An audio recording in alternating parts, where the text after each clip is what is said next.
Welcome to the third video in our onboarding series, and in this video, I'm going to show you how to use our new charts page. The charts page is designed to help you skip the entire need of needing to generate an indicator file and fuss with the entire import process that I showed you in the previous video. Now, you may still want to go through that process, especially if you like to see the models inside of your platform. But if you can train your eyes to get really good with this charts platform, this will save you a ton of time and really streamline your process. Now, if you come into the charts in the top right-hand column, you'll find a search bar.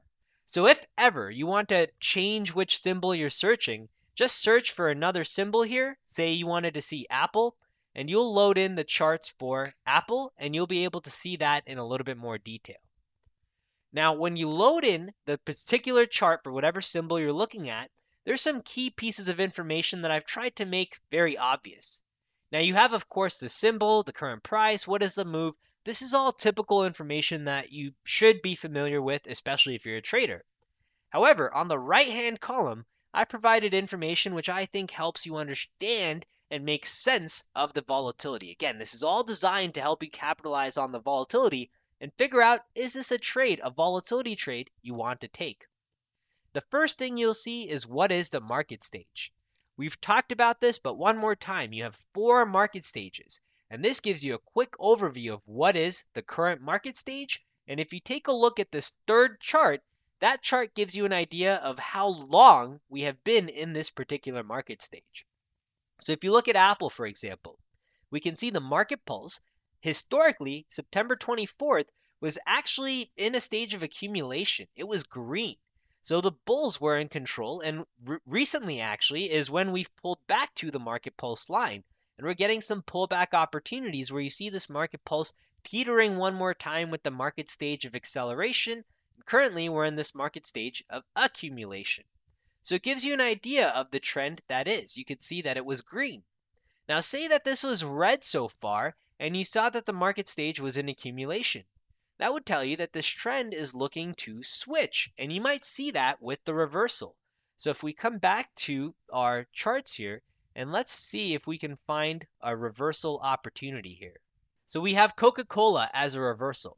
So let's come into a chart of Coca-Cola, and you'll see that the market pulse was red, and now we're seeing that market pulse switch to this market stage of acceleration, hence us seeing the reversal. So you can see what the market stage was and the strength that we're getting into this market pulse transition into acceleration, this market stage switch. So that's the whole idea of the market pulse and how to connect that to this third chart. The next metric you'll see to the right-hand column is the distance from your variable moving average line, which is the market pulse line. The greater this distance, the greater the likelihood of a reversion to the mean. The smaller this distance, the greater the likelihood of entering where you have an opportunity for a really nice swing trade. Say if you were looking for a long opportunity here with this recent market pulse change, and you had this opportunity close to the market pulse line. More times than not, that would allow you to ride the trend and ride the wave. So you can see very easily just how far from the market pulse we are here. And 2.54% inside of Coca-Cola tells you that we're a good deal of ways away from the market pulse. And you can see that visually here as well with this gap between where price is trading, price is this blue line, to where the market pulse is, which is this variable moving average line. Next up, you'll have the ATR. The ATR is your average true range and gives you an idea of the type of volatility you should expect for every single day here. So 1.3% is what is the ATR for Coca-Cola, and that should be a move that you're just accustomed to tolerating inside of Coke. And finally, we can make sense of the volatility percentile. 70th percentile gives you an idea that Coca-Cola right now has a little bit more volatility, and we can see that with this recent ramp up. Let's compare that with something like Procter & Gamble, for example. Let's see what is the volatility inside of Procter & Gamble. Here, our volatility percentile, 38, even though our market stage is in deceleration. Gives you an idea that volatility here a little bit more compressed. Take a look at that distance, 0.16% away. Now say you got a short side setup here with a market pulse that has been in this bearish market pulse stage. That's looking really nice. That looks like a nice trend following opportunity. What might constitute that short side setup? I'll use that as an example to dive into each of these charts. The left-hand side chart is our daily volatility box models, and the right-hand side chart is the hourly volatility box models. For a short side setup, we would want to see price breaching the upper models here.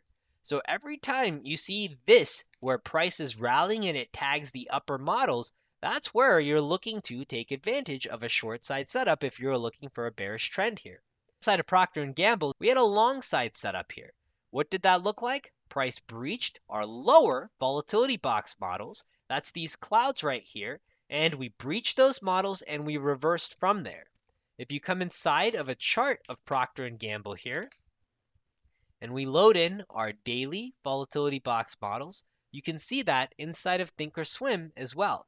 We breached our lower models, and that's exactly what you're seeing inside of the charts here. So that's what the daily models look like.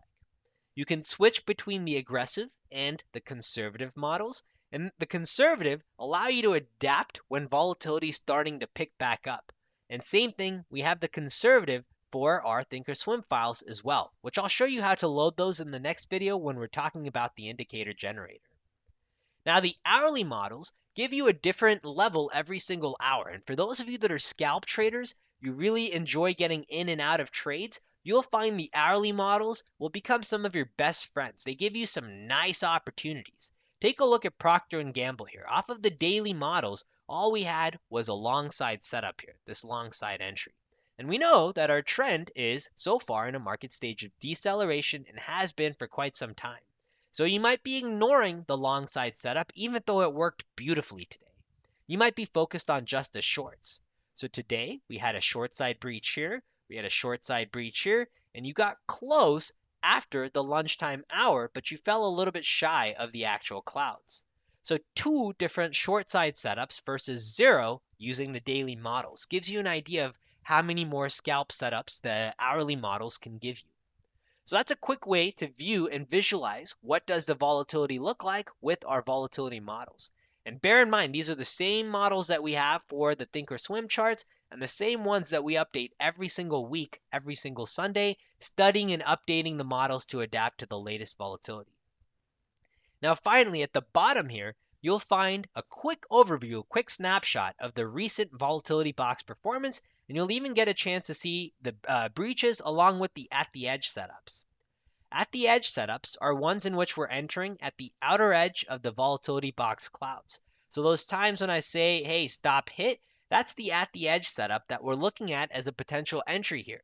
VB breach is where we breach the actual volatility box models, which is the upper end of our volatility box clouds. So those are the two different models, and you get a quick overview of what has been the outcome. Bear in mind, again, if you see stop, that gives you an idea that, hey, there's a little bit more volatility. You can be a little bit greedier in terms of your entry price. Whatever the scanner gives you, you can wait for something slightly better than that. If you're seeing more targets, then that tells you that, hey, whatever happens inside of Procter & Gamble, once we breach the models, it typically stops. You can either get in or the trade starts to get going without you. And that's what clue that would give you here. If you see a recent win streak, that might influence your bias of whether or not you want to take a trade. Take a look at the hold time as well, and you'll see that oftentimes some of these trades are quick versus some of the longer trades in which you might actually have an opportunity to build a longer position.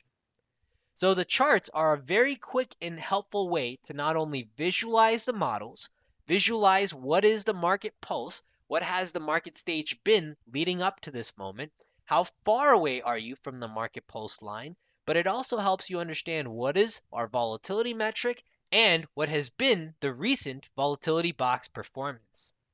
So far, you should have a good understanding of the platform. We've talked about how to build a good overview of volatility. You've understood how to find the actual setups. In this video, you understood how to visualize these setups in a very streamlined workflow. Again, remember, on the scanner, just click on any one of the symbols, and that will load the actual chart for that symbol. So this skips the entire need of needing to generate an indicator file, go into ThinkOrSwim, simply make decisions quickly based off of what the market's showing you. In this next video, we're going to dive deeper into the indicator generator. And for those of you that prefer seeing the models inside of ThinkOrSwim, I'm going to walk you through the entire process of how you can see that, how to download the models every single week, how to build that for your own watch list, and how to take advantage of the entire features of the indicator generator. See you in the next video.